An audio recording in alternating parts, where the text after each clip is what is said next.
It's absolutely crazy when something which is a dream becomes reality and then you almost get like crushed by the pressure of that. If you don't turn up to practice, if you don't do XYZ, you're not going to get the results you want. It can be your purpose, your passion, but then it can also be your vice, your coping mechanism. You just have to keep reminding yourself of that one vision that you have. What is one thing about yourself that you wish more people knew about you? The thing that I think...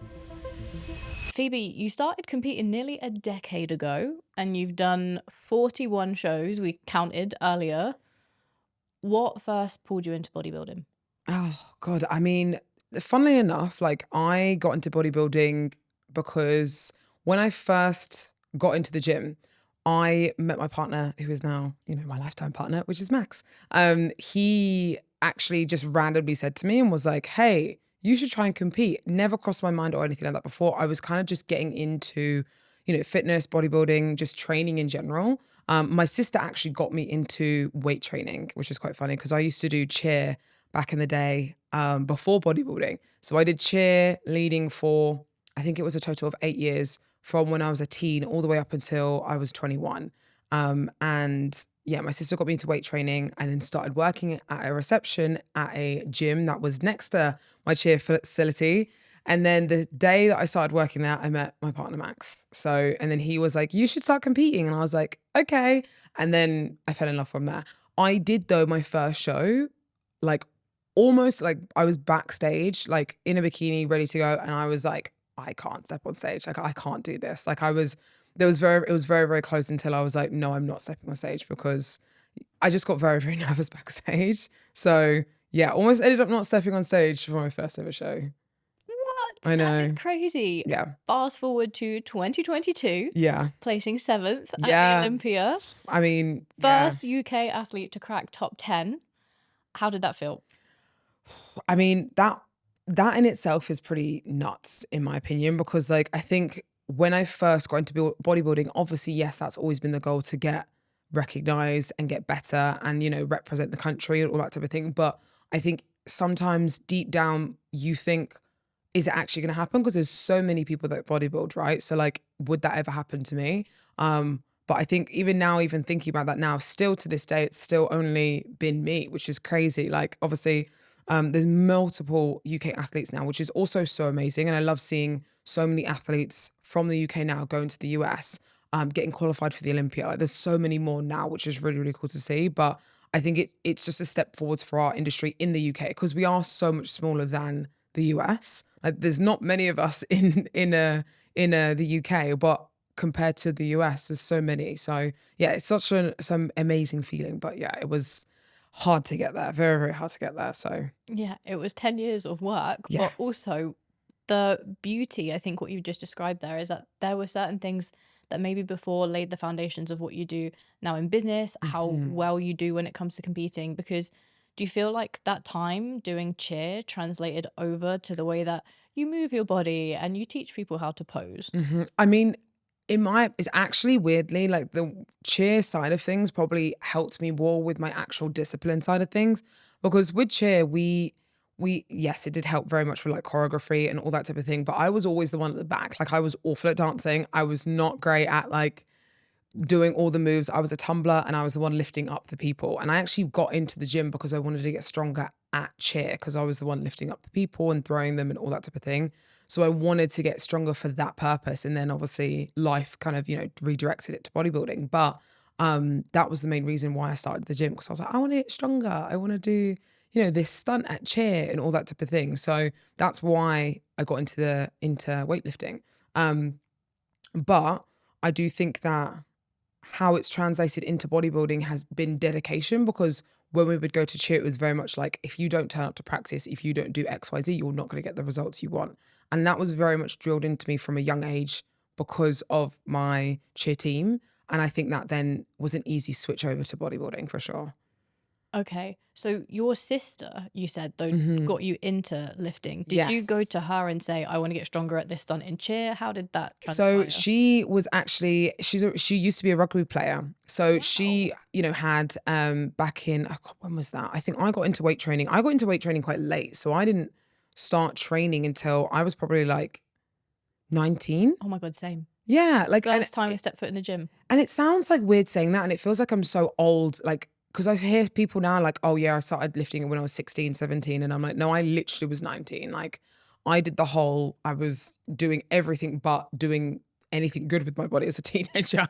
Like, I just wanted to drink my weight in alcohol when I was 16. Like, it was really bad. But like, also just going out, all I wanted to do was go out and hang out with my friends, go to cheer, and like, which I think is good as a kid. Like, I do think that was really cool that I actually got that teenage year and I wasn't focused on just this one specific thing. I actually got to live as a teenager. And I also do say that to a lot of people, like, if you are serious about bodybuilding, it's good to be serious, yes, but like, don't let it overtake your life at that young age, because yes, it can be very good for you, but you also have to live a little bit as well. So don't let it take over everything and take your complete teenage years. You know what I mean? But yeah, she used to be a rugby player. So she had a plan that she needed to follow. And she was like, oh, I'm going to the gym.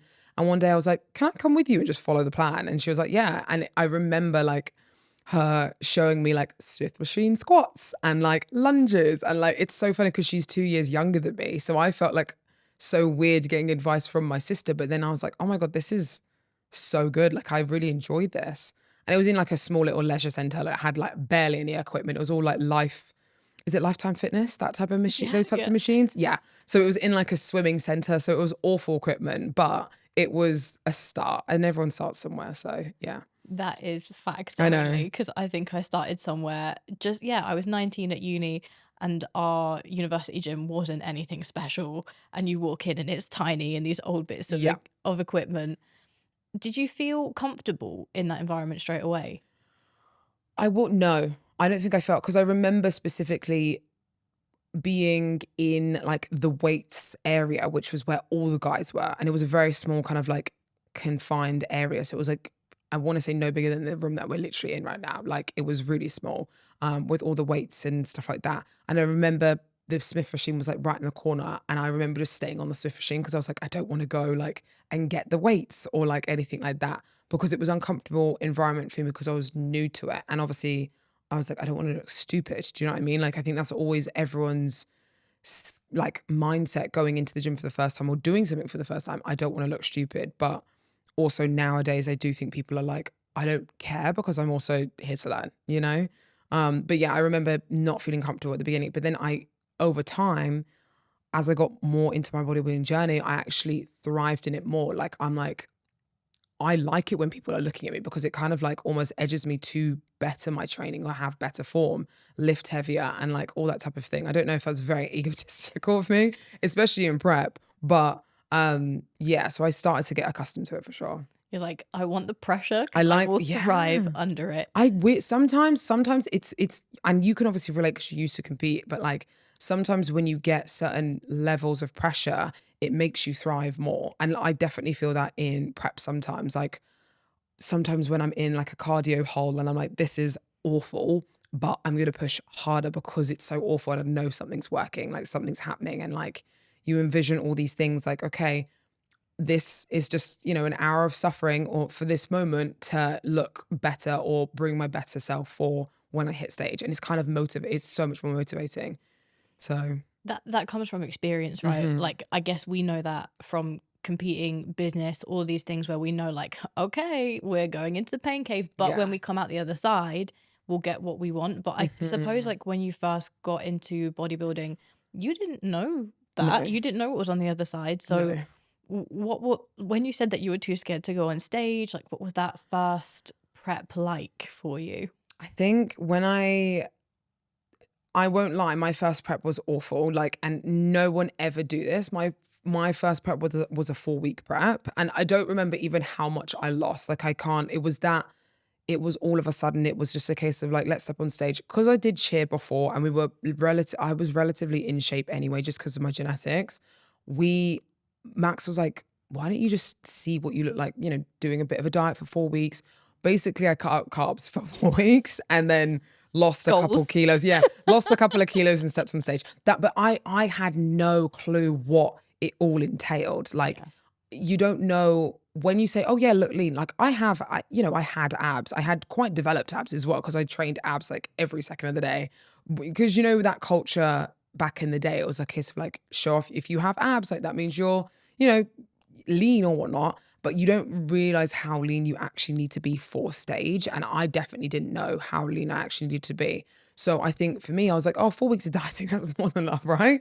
Definitely not. Absolutely not. So never do that. But I think for me, I didn't know what to expect or what it was supposed to be like. So me and Max were kind of like, okay, let's see what we can do just together, I guess. And then over time, as I got into the industry more, then I would speak to more people that have been doing it longer, going through it a little bit more. Okay, where do I get my bikini from? Like my first show, I did one coat of tan, and I'm not even kidding. I basically went on stage looking this color, and you know the color you have to kind of go on. It's very orange, quite dark, and I was like, oh, I'm quite dark, like so I probably don't need loads. And I was the lightest one on stage, which is not a good thing considering I am colored. So it was really, weird. It's a weird experience, especially because if you've never done it before, you don't know the extent you have to go with certain things. So it's like, okay, how far do I need to push with dieting? How far do I need to push training? What do I need to do? And again, you experience all these things to then get better moving forwards. So yeah, it's a very interesting journey coming up to it, but that's always the way it is with anything new, I think. Hey, everybody starts somewhere, as you Yes. said.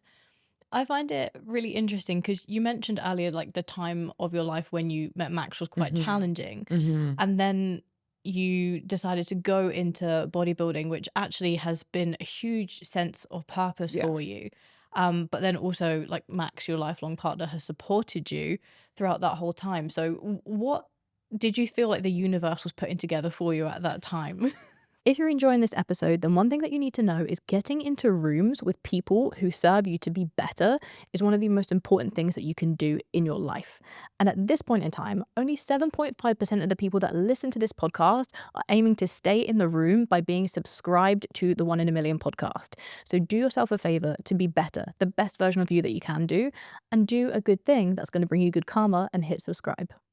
I think at the time, the universe was definitely trying to give me some form of direction, like you said, purpose and direction. Because I think at that time, for me, my mum had just passed away when I was 20. So, and that was in July 2015. And then I met Max that following October. And then I started kind of weightlifting in between that time frame as well. So I think it was definitely a coping mechanism for me because it gave me something to then think about and focus on versus focusing on obviously the events that were going on in life. So I think that's always something that happens when something that traumatic goes on in your life. You try and figure out, okay, what can I put my energy and focus into? Let's put it into something that's going to be either meaningful or the complete opposite. So for me at the time, it wasn't that until I met Max. And that's where I think it was like a cool, you know, it was meant to be happen kind of time frame thing because it just happened and you're like, okay, when you look back, that was meant to be. Like the universe was planning that, you know? But I do think that was a way of me coping, like getting into bodybuilding because I put all my focus into it. Moving forwards into 2016, I then did, I think that was my first year of competing and I did a total of 9 shows that year.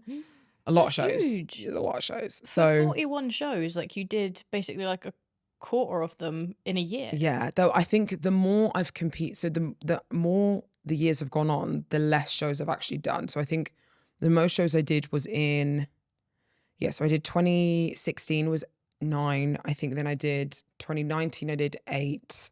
2020 was probably one of the least because obviously of COVID. I did 2 that year. And then 2021, I did 4. So I think over the years, I've done less shows because I know my body can't handle it. I can't do what I did beforehand because doing 8 shows is a lot to do back to back. But when you're new into something and you're very obsessed with it as well, it's very easy to just put the blinkers on and not think about anything else. Like at the beginning of my journey, I will say like, I am where I am now because of that person I was back then. But I definitely don't think I would, if I continue to do that all the way through my journey, I wouldn't be the person I am now, if that makes sense. So I think I would probably, if I did what I did in 2016 throughout my whole journey for 10 years, I would probably hate bodybuilding. You know, like I think I would resent it. So I think having these dips of, you know, I did 8 shows then, 9 shows then I had a very like small amount of shows one year. I think it all happened for a reason, because I think I needed that time and break in between.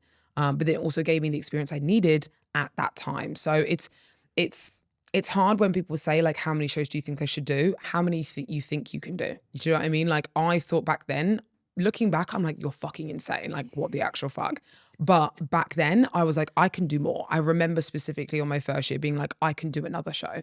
And my coach was like, hell no, you're not doing any more after doing 9 your first year. So I think it's only so much you can handle. You strike me as the type of woman that has the ride it until the wheels fall off mentality in everything you do. Yes. Yeah. Very much so. And if the wheels fall off, then that's fine. I'll stop going, you know, Yeah. but otherwise I'm just going to keep going. Yeah. And it's a blessing and curse for sure, because I do think that last year, obviously I did 2 shows last year, and I think last year I had my burnout year, I call it. 2024 was my burnout year. Crowned the burnout yeah, year. burnout year. I feel like everyone has their phase, either in the bodybuilding career or even just in life in general. They'll have this one purposeful year that makes them just like, either makes them or breaks them. And I feel like it definitely broke me, but it's made me now. So it's good, but I think if I didn't take that time and the time that I'm taking now to have time off bodybuilding and not, you know, push as much as I did before, again, I completely hate bodybuilding and resent it, because it's a case of, you know, you're doing something you don't want to do anymore. You're doing it because you feel like you have to. And that's not good in all circumstances. Like bodybuilding in a whole, there's a lot of times where you're going to have to just suck it up and just do it. Obviously, that's how it goes. And that's in life in general. Like, there's things in business that you can't just be like, oh, I don't want to do it. You have to do it. You know, you have to do it sometimes. But there's only a certain point where if you are resenting your passion or everything you hate, then what's the point in doing it, you know? Yeah. So I think, call it bodybuilding or any other sport, that's what sport can be for athletes. It can be your purpose, your passion, but then it can also be your vice, your coping mechanism. And it all becomes this like entanglement of passion and poison all at the same time. yes. And where you said at first, when you got into bodybuilding, it was a little bit of a coping mechanism after having lost your mum. I can relate to that. After my dad passed away, I think 3 weeks later, I was like, right, I'm going to prep. Yeah. Was not ready to prep. Yeah. Like, had not even processed anything that was happening. And afterwards, that was when actually halfway through that prep, I was like, nope, Yeah. not doing it. Not doing bodybuilding, because I didn't check myself. And did you have, I suppose in those earlier years, those moments where actually after the kind of wave of competing quietened down, you're like, I'm going to have to deal with what I've just gone through. Yeah. Yeah. There were definitely times where I think I feel like like you said, you kind of just use prep as plaster, where you're just like, okay, cool, let's put all my energy into just doing a prep instead. And then I think it was when COVID hit, then I started to kind of be like, well, again, then if I'm honest, like, I look at COVID, that was kind of the year that I started to then put a lot more energy into my business. So it still really wasn't coping with it, honestly. Probably, if I'm honest, I would say 2024 was probably the most amount that I actually coped with a lot of things mentally. Not obviously my mum's passing or anything like that, because that's a lot later. But I think that's the first time that I've actually sat down and taken therapy seriously and done a lot more mental thinking, versus it being like, okay, let's just do this, and just keep going and like almost ignore what's going on inside your head. You know what I mean? So yeah, I feel in my brain, there's no specific point apart from 2024 where it broke me completely and really made me have to step back. So I did do a lot of mental thinking then. That was like the only year that I've really felt that I've actually sat down and be like, okay, I really need to sort this shit out, you know? Other years I've been like, okay, yeah, let's do this. But I've still then put prep as a priority or my business as a priority. I think last year was the year of me, where I was like, right, you need to sort your whole mental health out before you can even excel continuing moving forwards, you know? So last year, what would you say was the straw that broke the camel's back for you to get to that point? I think there was a lot of things during my 2024 prep that just went so terribly wrong. And I think it just accumulated more and more stress for my own well-being, for my own self, but then also for my love towards the sport. So like, there was a lot of things that I needed to do. Obviously, you need to diet, you need to train. My body wasn't in a great place. My mind wasn't in a great place. Usually in prep, I'm like properly locked in and I'm, enjoying the pain and suffering because I can see the vision moving forwards. Whereas my mind was just somewhere else that prep and I don't know why. No, I do know why, but that's just something for a different day. But I think the hardest part is when you just I couldn't see it anymore. Like I remember getting the invite for the Arnold's, and that's the Arnold's. To put it in to perspective, the Arnold's, there's about 300 plus applicants that people apply for it, and they pick 10 people per category that they have. So, I mean, I want to say there was about 100 and something bikini athletes that applied for the Arnold's, and I was the only UK athlete, obviously that went up there, but also one of 10 out of 100 and something girls.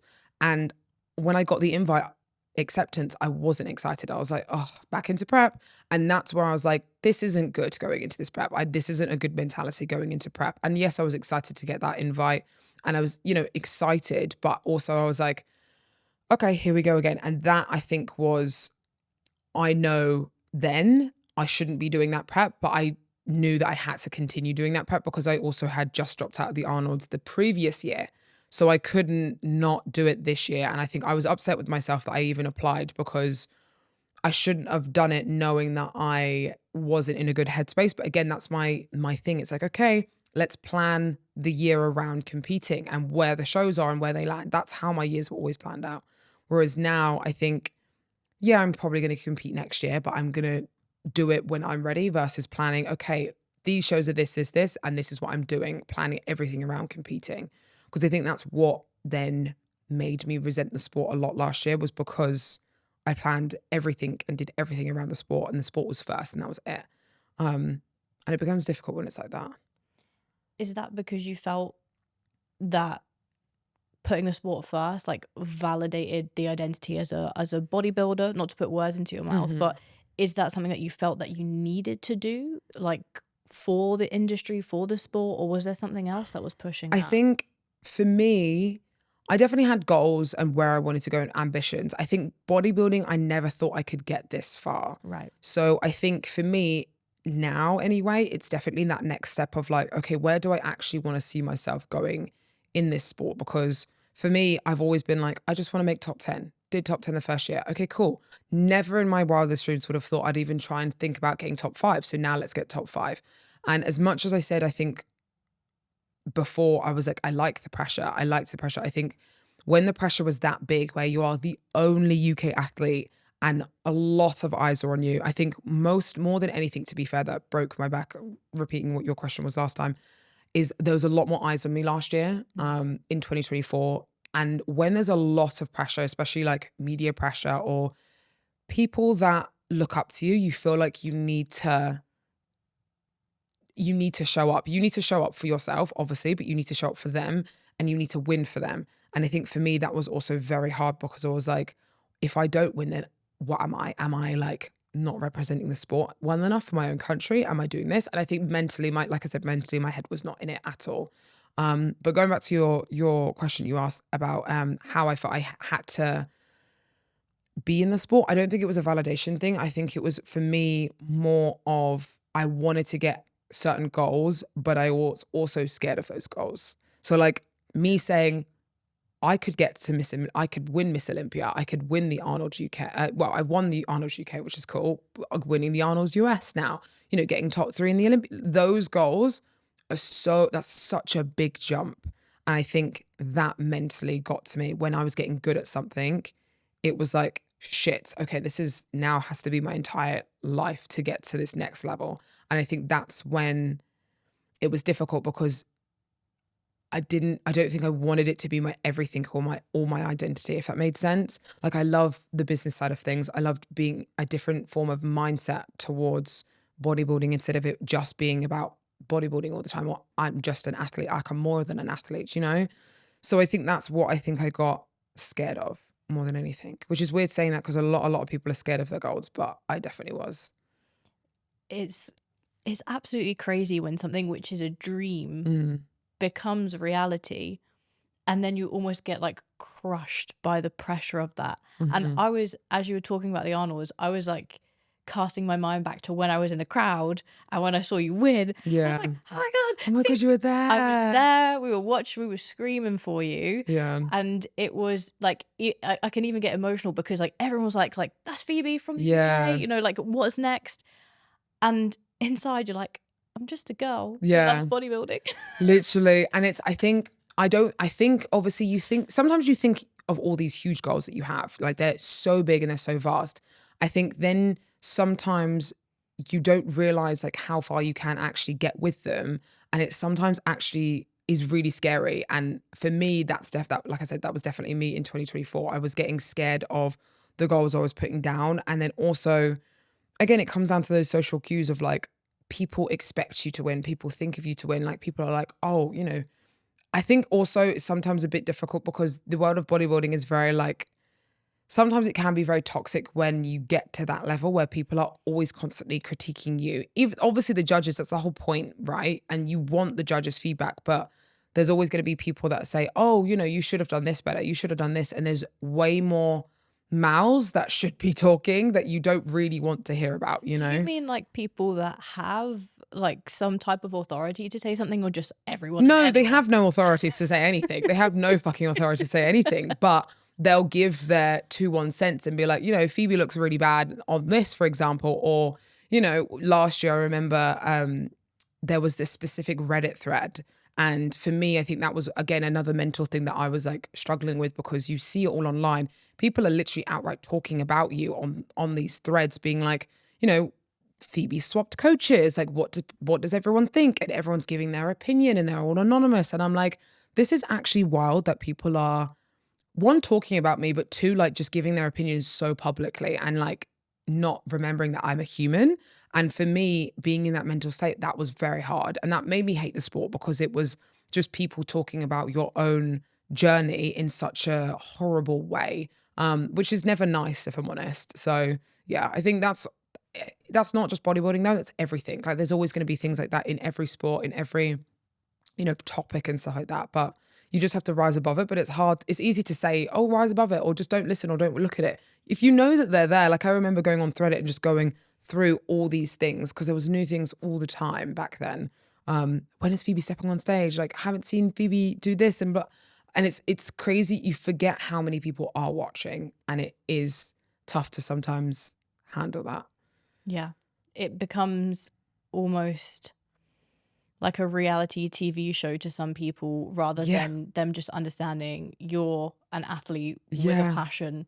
I just want to do bodybuilding and go on stage. And then you went and put on a real show for them and you competed in Hyrox. Yeah. And I completely flipped the switch. Yeah, tell me what was the what have the questions been? What has the insights from people been? Have you been getting a lot of what you're doing now? Yeah. And how does that feel? Yeah. I mean, for me, I think it's weird because some people cast me out of the game. Like I was telling you before, people are like, I heard someone on a podcast being like, I think Phoebe does YouTube anymore, but I don't know if she's doing bodybuilding anymore. Like I think she's doing Hyrox. And obviously now the perception for me is like, if you look at my Instagram, or if you don't know who I am, it literally looks like I've completely finished. I've quit, and I completely understand that. But for me, it's hard because I'm like, I don't like being casted out. Like, I don't like being like, oh no, she's finished now. Because I'm definitely not. I'm 100% not finished.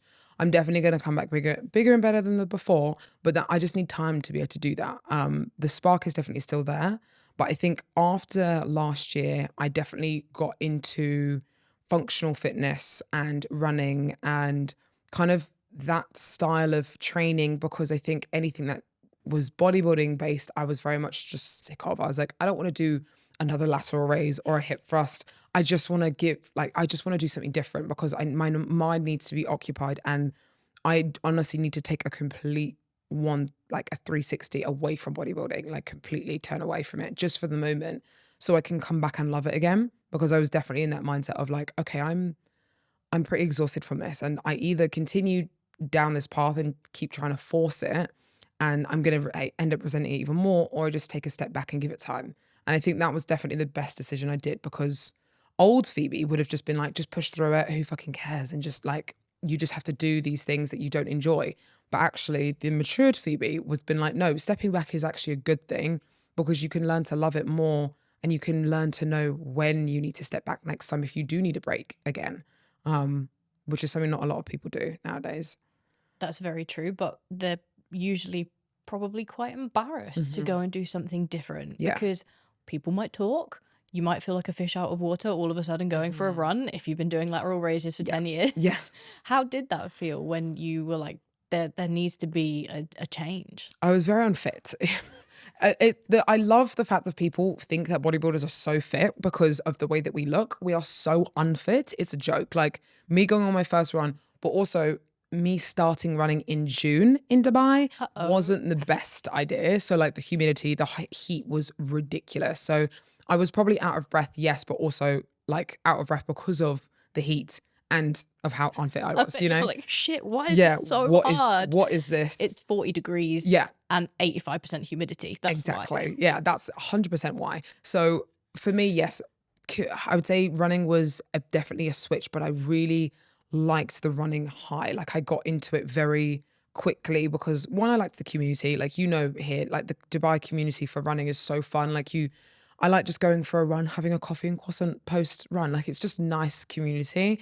And then I think that as time went on, that competitive side came out of me more. And I was like, okay, cool, this is fun, but I have nothing to work towards. So like, what can I do? Because I need something. And I think even my coach now, she was like, give yourself something to do with this, because then it at least gives you a bit of purpose. Because for me, I like not having a goal, but I also didn't last very long with not having a goal. So it was very hard. So I think that's when Hyrox came about. And I was like, right, I've wanted to do this for a long time. I think the only time I'm going to be able to do this is now if I want to continue competing and obviously focusing on it more next year, being 2025. So at the end of 2024, I was like, right, let's sign ourselves up. Me and my friend Steph did it and we trained for 6 months. And yeah, we did it this last April and it was really fun. I really enjoyed it, if I'm honest. I really enjoyed it. And yes, we were, one of the fair many people that did the Hyrox and was part of the Hyrox hype. But I really enjoyed it and it was a different type of high versus it being exhausting during like a prep process, Did training for Hyrox teach you anything about yourself that you weren't already aware of? No, but it made me realize that is still in me, like that competitive side was in me, because I was very much scared that, because when I finished my last prep in March 2024, I was like, I don't know when I'm going to compete again. And for me, I was like, I don't know how I'm going to compete again after the mentality I've just kind of gone through. It was just very exhausting and tiring. Then when I did Hyrox and kind of prepped for it and like, again, had that kind of like focus. And yes, it was a different type of focus. Like I wasn't doing cardio all the time. I wasn't, I was sticking to a diet, but it was a little bit more obviously flexible because you can be with Hyrox. There's not a specific diet you have to be on, but it was just make sure you fuel yourself. But I was very much treating it like a prep. And I was like, oh, okay, cool. This is like clockwork now. So like for me, it was confirmation to know that I can go into a bodybuilding prep again and not feel how I did before and being like, okay, here we go again, it's prep. Like I can be excited about being in a prep again. So that was really, really nice. I think my bodybuilding habits definitely took me through that Hyrox prep though, like getting up for the early classes at 7 a.m. and like, making sure that I did my running and all that stuff. Like those are still big traits of what you would do for prep. Like there's things you have to tick off and you can't just be like, oh, I can't do them, because it will show on the day of comp, So for me, it just taught me that I can still do it, which is nice. Yeah, and that trait has translated over to business for you as well. Yeah. You have the world's first bodybuilding posing app, which is beautiful. Yeah. And that, how many years did you say? Was it 3? So I started in it, the whole concept. Well, the app's just launched obviously this February, which was a very new concept, but we had the website and we launched that in March 2021.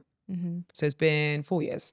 Yeah, long time in the works to get it into an app format. Yeah, very, very long. And that's something where honestly, it seems like you're a visionary in that, but it's taken a long time to come to fruition. However, it's like you, a dog with a bone, you had the idea and you're like, I'm gonna fucking do this. Yeah. I don't care how long it takes. Yeah, like it was an interesting concept. Like obviously when it started, and again, it's something I never thought I would be doing, because back in, I think 2019 was kind of where I started to really pick up posing and do more posing in person. And that's very much how it used to be. That was only one trait that everyone had. It was like, you go see a posing coach in person, that's it. You see maybe someone having a FaceTime every now and then, but most of the time you will travel to see a posing coach. You will go here, there, and everywhere to get a posing coach in person. And I was like, surely I really like posing coaching, but there's no way I can do this in person stuff all the time. Like, there's no way. Then COVID hit. Then I was like, okay, cool. I'm gonna have to move. And I remember I had months of stuff booked up, and I was like, I have to cancel all of that, and that's a lot of money that I'm now gonna have to either give back. Luckily, all of my clients were like, we'll just do it all online. And then I realized, oh my God, this is so much easier doing it online. Like, why would I? In person, obviously, yes, it's very good. You can tweak people and all that type of thing for in person, but this is so much more beneficial for us, me and the client, because The I'm getting, screenshots. I remember that. yeah, Oh my God, I've just had a yeah. flashback. 2021, I was like living in my brother's apartment at the time because I had to move back from where I was working my corporate job. And I remember we did a couple of lessons and you were like, right, this is where you were. You took a screenshot, like, this is how you're positioned here. Now this is how you look now. And that's easier to see than when someone just adjusts you in person. Yeah. And that's what I've always said when it comes to posing. I actually think posing online is so much more beneficial for you than in person, because you can go back visually and see, especially how we run it on the posing portal, you can go back and see all the time that you've done with your coach. Like, you can see visually what we do, and like, you can see those small tweaks that you might not have noticed. And most of the time, we always forget that the person that we're posing is like, if they're 3 weeks out, their brain is not there. Like, you're not there. Like, and you can't remember what you did like 2 seconds ago versus like, do you see what that happened? And you're like, yeah, no, you didn't see that. You're Like, just thinking about your next meal. yeah, that's literally it. So you have to make it as simple and as efficient as you can for the people that you're posing. And I think a lot of people do forget that. So that was my kind of brains behind the posing portal. Obviously, we were site-based first, and then obviously now that we've translated over to app, I wanted something so much more efficient and just easy, like a posing coach in your pocket, basically. So yeah, that's it. It's a good translation, but it's been a hard process. Very hard process. I can imagine it's been tough because you've also done something that no one else has done. Like, this is, okay, yes, there were posing coaches, and then yes, some people did posing online because COVID fast-tracked everything. That's kind of the same thing with online coaching. Yes. Like, COVID, everyone was just like, okay, so on the computers Everything's now. online, yeah. But then to push it to the level that you did with the check-ins and the system and the app, this is like, it's uncharted territory. And that's quite lonely, not only being a businesswoman and having to do everything that we do with like that big masculine leadership energy, but then you're also like, I don't fucking know if this is going to work, but I'm going to do it anyway. I'm going to go this direction anyway. Just hopefully this will work. Do you know what I mean? Like, and there were many times, like, obviously it took 3 years. And the only reason it took 3 years to develop the app was because obviously there was other things in the background that we needed to, short-term push back and delay. Also, I remember in 2022, we decided to take a step back. And if I'm honest, I'm glad that we took that step back, because then I could focus solely on prep, which is when I then got top 10 at the Olympia. So I think it all happened for a reason. And honestly, like, I look back on that whole journey, that whole 3 years, if the app had launched any of those years, I honestly can hand on heart say that it would probably fail, because I know I wasn't the woman that I needed to be then for any of the times to make it work, if that makes sense. So I'm glad that it did get delayed. And again, it's the universe doing its work and magic and being like, you're not ready. It needs to be delayed for a reason. And it was stressful because I just want it to be up and I want it to be live, but it was delayed for a reason. And now it's perfect and it can be developed and grow, and I can scale it and all these types of stuff. So it's going to be exciting to see that. It will. And I'm curious to know, in those moments, did you have any times where you were like, oh shit, like, I don't know if this is going to work? Or was it always actually like, okay, it's happening, but maybe there's a bit of friction to it? Because this is something, again, as a businesswoman, we have our oh shit moments that sometimes we can talk about the positives and we're not necessarily vulnerable about the times that we've really struggled.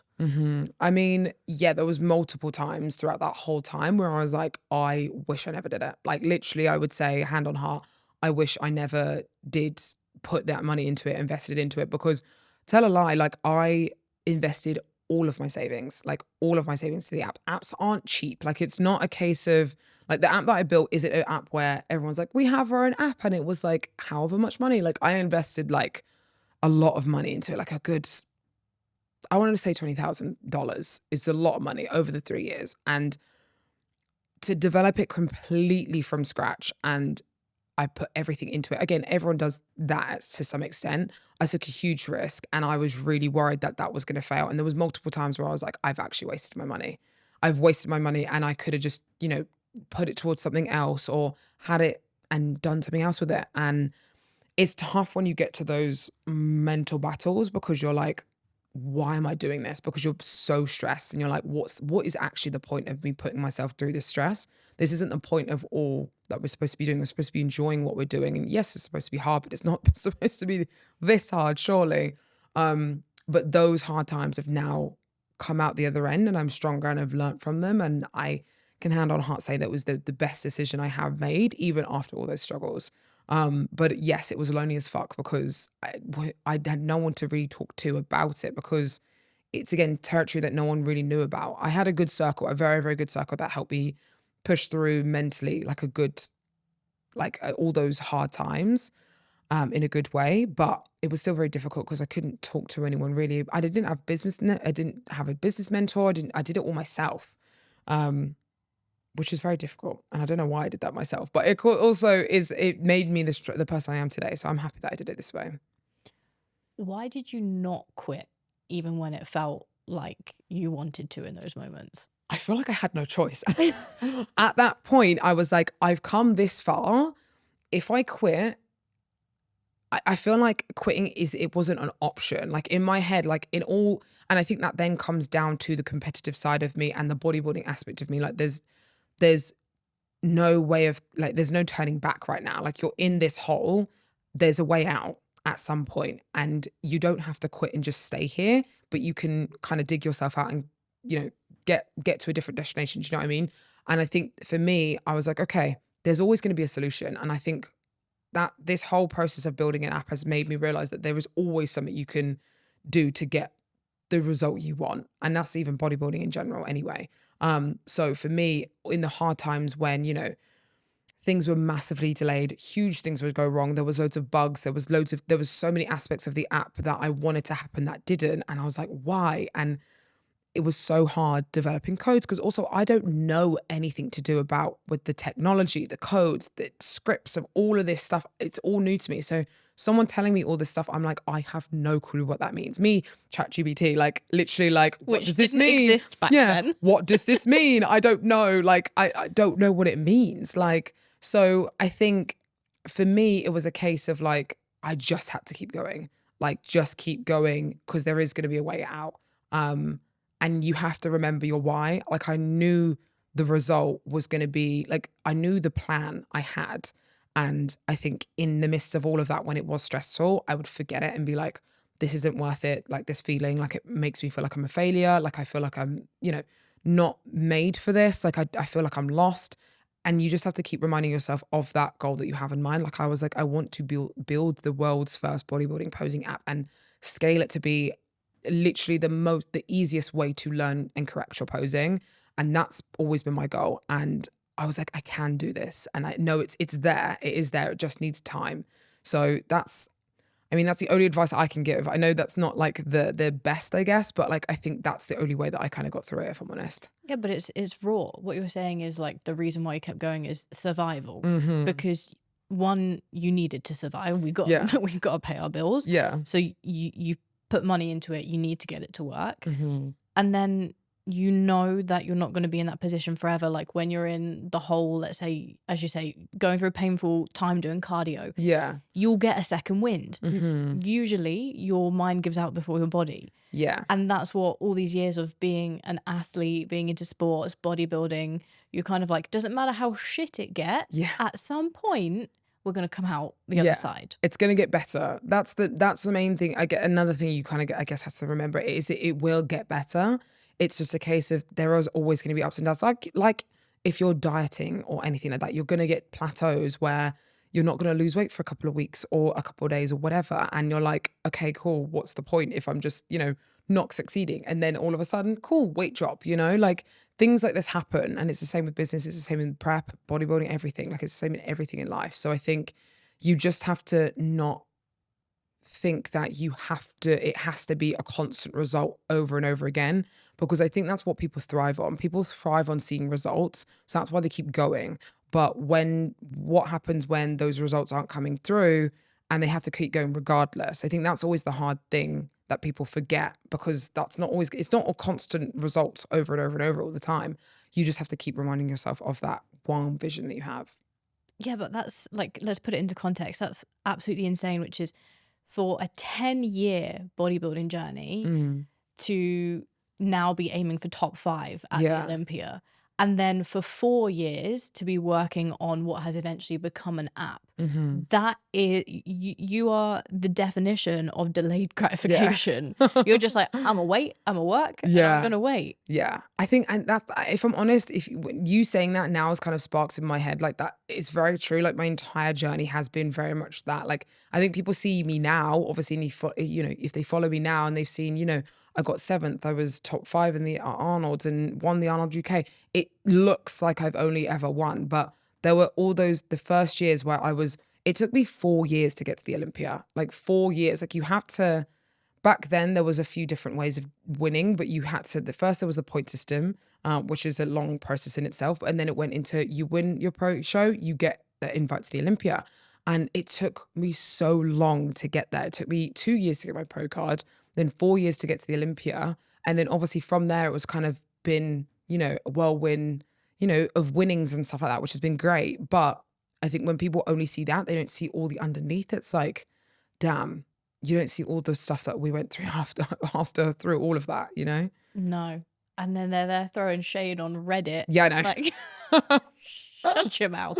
I know. That's always the hardest part. But I think, again, as people say, like the more successful you get, you'll get haters, or you'll get people that talk shit about you because they have nothing better to do, or they want to be in your position. Like, and if I'm honest, it's generally true. So for me, I'm like, if I see anything like that for anyone else, or if anyone tells me, you know, someone's been saying this to them, I'm like, girl, you've made it. Like, well done. You've made it. You've done well for yourself, you know? So. For sure. I'm wondering, like, what is one thing about yourself that you wish more people knew about you? That's really hard. The thing that I think we were speaking about this before we got on the podcast, but the thing I love about, I guess, what I portray online, obviously I don't put everything online, but I have been so open about my journey. Like I remember speaking about, you know, my mum passing away on YouTube, like I have a whole YouTube about literally like talking about grief, like for like 30 minutes, because I just sat down and I was like, I feel like I need to vent and this conversation is going to go somewhere for someone else. So let's just put it on YouTube. I feel like I've been very open a lot of my journey, and I love that I'm seen as not just an athlete, but I'm seen as other things as well. Like I'm not just this IFBB pro that is great to look at, and, you know, she's so dedicated because she diets, you know? Like people, in my opinion, I think people follow me because I'm more than that. And I love that concept, that I'm very open with what I share. Obviously, don't get me wrong, no one shares everything online. Like there's so many things in my personal journey that no one knows about, and things that I probably will never share, but that's also okay because that's my journey. But I do love that people know me as being more open and real and raw, and that's what I'd rather my journey be. I mean, I don't think there is anything, because there's so much out there of me. I'm like, I don't think anyone needs to know any more about me, if I'm honest. But no, I mean, I don't know if I can really answer that question, because I'm happy with who I am to be online, you know? I think obviously, yes, there's sometimes people will kind of look at me and just think of me as this one thing, you know? But again, that's how people perceive different things, I guess. I don't think that's my issue or their issue. It's just how they look at things, which is fine. I've always thought like what you get with you in person is exactly what you see online. Okay, I love like that. 100. That's what I thought, and I was like, I hope that's always what I want to be. I never want it to be like I'm characteristic or doing things different to when I am. Like a miserable bitch like behind the closed doors, and then actually I'm this characterized person online. Like, and you get people like that. You do. Yeah, yeah. And it's tough because sometimes you meet the people and you're like, oh my God, you're completely different in person. And it's shocking because you're like, I see you online and you look, and my worst fear, honestly, to be fair, is like people thinking I am this person and I'm actually not who I say I am. And that's why I always want to be myself all times, because what's the point otherwise? Do you know what I mean? Like if you meet people and meet your inspirations, or you meet people that you follow online and they're not who you think they are, that's such a disappointment, because you're like, I wish I looked up to you as an ambassador of the sport.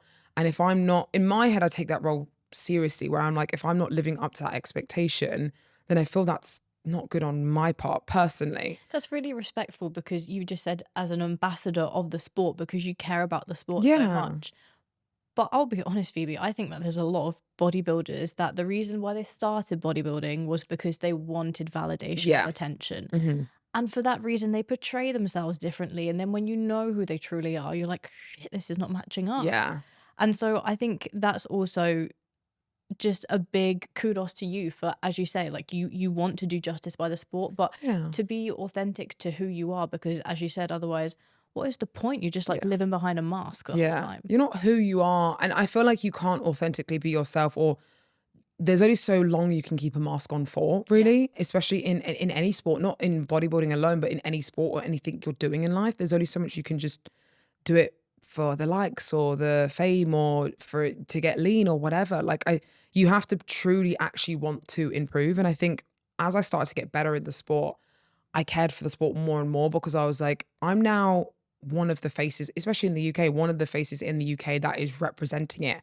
So I want to make sure that I'm doing it right. And I think, especially when it comes down to, 2024 times when I had my burnout year, I felt that's probably why I struggled so much, was because I was like, I feel like I'm not in the sport anymore, because I have stepped back for my own personal reasons, not because of the sport, but because of I personally needed a break. And I think I did abuse my time in the sport, where I did way too much. I didn't give myself enough break. I didn't give myself enough time. So that was me abusing myself in the sport, which isn't good. And I think that's always something that I always say to people: if you feel exhausted and you don't have the love for it anymore, give yourself time and come back to it, in anything really. But especially specifically for bodybuilding, take time away from it and come back to it if you feel like you want to.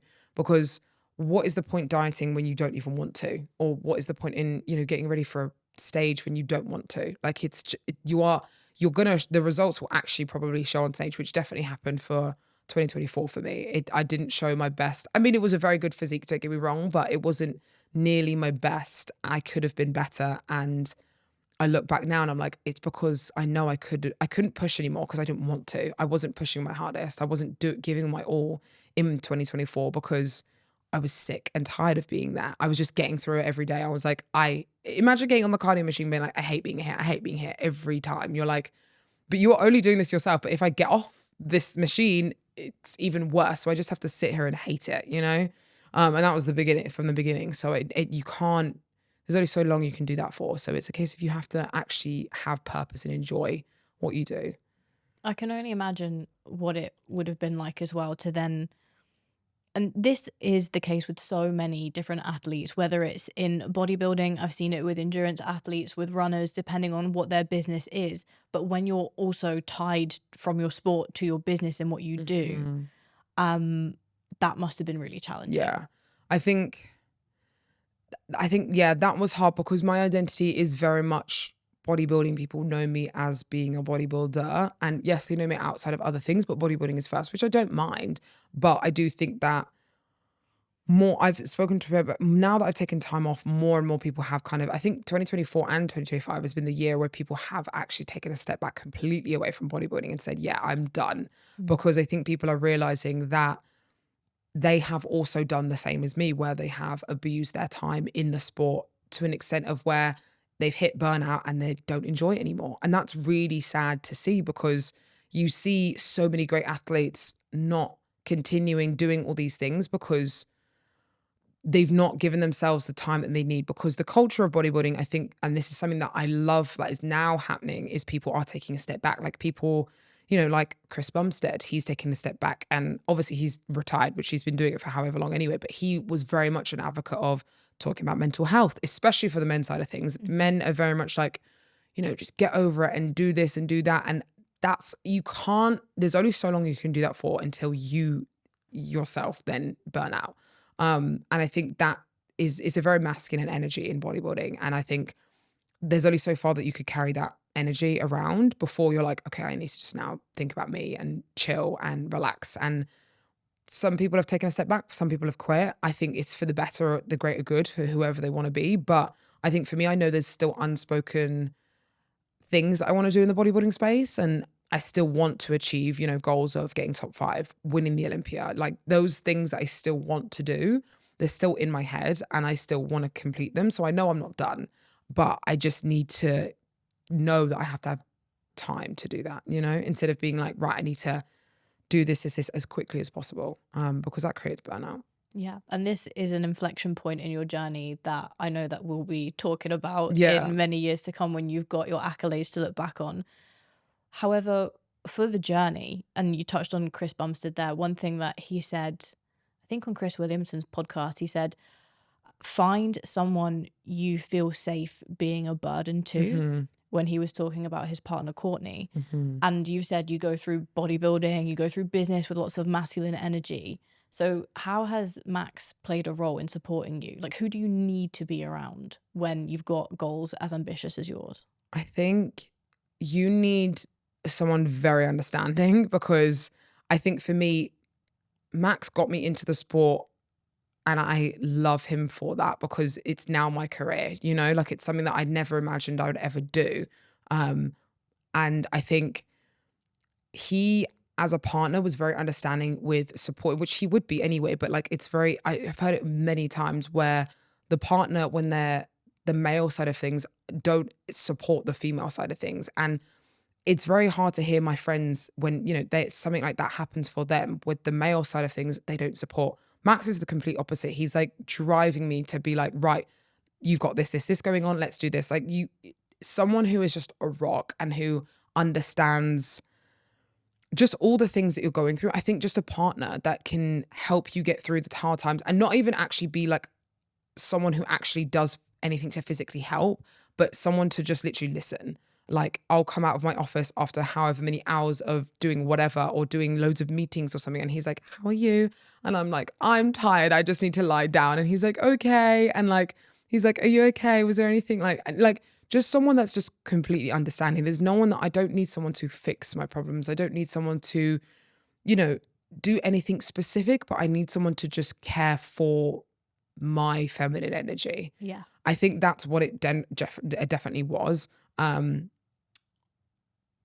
honestly it. In my head, I'm like, yeah, you could do other things and, help me do this and that. But I do those already. I don't need anyone to help me do those, but I need someone to help me manage my feminine energy more than anything, because I'm in my masculine energy most of the time anyway, because I already have that energy all the time because of business, bodybuilding and this.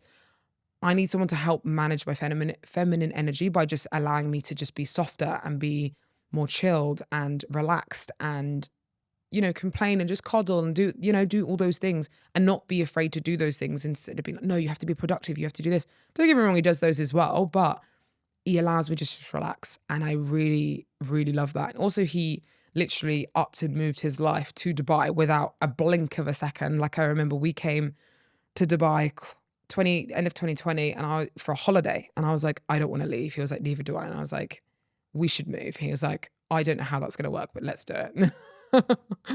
Because he was a window fitter. He had a normal job. He was a window fitter. He had been a window fitter for years. He'd never got into, videography that he did now. And as we say, Dubai's a land of opportunities. I think he always filmed my YouTubes. He never edited them, but he always filmed them. He learned how to edit, learned how to film, and now here he is. So yeah, that's his short story. But I mean, I think you just need someone who's to support you. Someone who will generally support you on your crazy ideas and just be like, okay, that sounds crazy, but how can you make that work? Like when I remember specifically coming back from a meeting and being like, I think I'm going to turn the posing portal into an app, when I literally launched the posing portal site like 5 months ago. And he was like, are you joking? You just launched the site. And I was like, I know, but I feel like the app's going to be so much better. He was like, that would be really sick though. And I think from then I was like, I'm obsessed with it. I can't now not do it. So it's just someone who will support you through and through and just be just caring. Because I think nowadays, I don't know how obviously the dating pool is now, but I hear from all of my friends it's just a load of shit. And I'm like, okay, well, I'm glad I'm definitely not in that anymore. But I feel like there's people that want to support, but there's also a lot of expectations on a lot of other people's sides. I do think that expectations are high on both ends, of course, but I do think that no one's perfect. And I think that we both haven't been perfect in our relationship either. And we've both figured out, okay, how can we either fix this? How can we move on? With stresses that have come about, like the moving to Dubai, it's difficult now. We're both self-employed versus one being employed, one self-employed. Like so many things that we've had to overcome.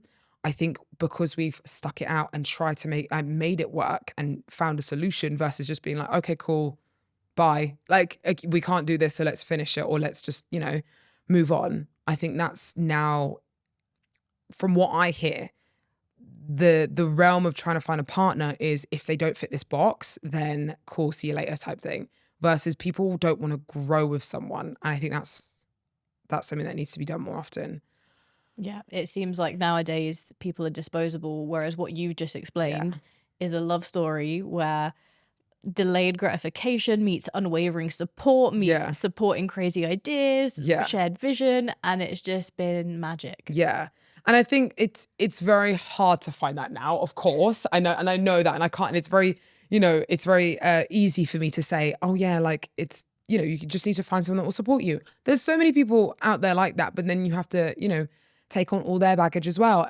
Can you take on all their baggage? And this is this, like, so for me, I mean, I'm awful at dating advice because I'm just like, I don't know what the scene is like now. So I can't give you advice, but I do think that what you need in a person to be a long life partner is someone that will just honestly support your feminine energy. I think more than anything, especially being a businesswoman. 100%. I think what you've just said there is that Max has only just given you completely unwavering support and allowed you to be exactly as you are, versus what most women think now is like, oh, maybe I'm too intimidating, or maybe the man needs to lead or whatever. And actually, no, you're both just being. Yeah. And that, as we were talking about earlier, when you're your authentic self, everything just clicks and it works. And so what is next for your authentic self? What's coming for the posing portal? What's coming? So many, there's so many, I mean, there's so many things. Like obviously we've got loads of, seminars. I think for me, I wanted 2025, especially this, second half of the year now, to be more out there. So we're doing more seminars. I think I'll go to the US at the end of the year. Going to the UK in August, going to Bali soon. Like there's so many things going on. So for me, I'm like, oh my God, it's stress, but it's also fun stress. So it's exciting. There's new developments going on with the app, with new features coming up. We've just brought on new coaches. Like there's so much going on. And then for myself, with my plan now, obviously I'm post Hyrox, which I think is 6 weeks ago now. I have now said to my coach, I'm like, right, I'm ready to go back into bodybuilding era. And there's so many goals that I have for next year, that because I want to compete next year. I don't know when that will be next year, but I know it will be next year, and I want to come back with a bang. I want to return and it be a statement, and I want to come back better than before. So now I have the time to be able to grow, to be able to develop. I'm in a much better position physically, mentally to do that.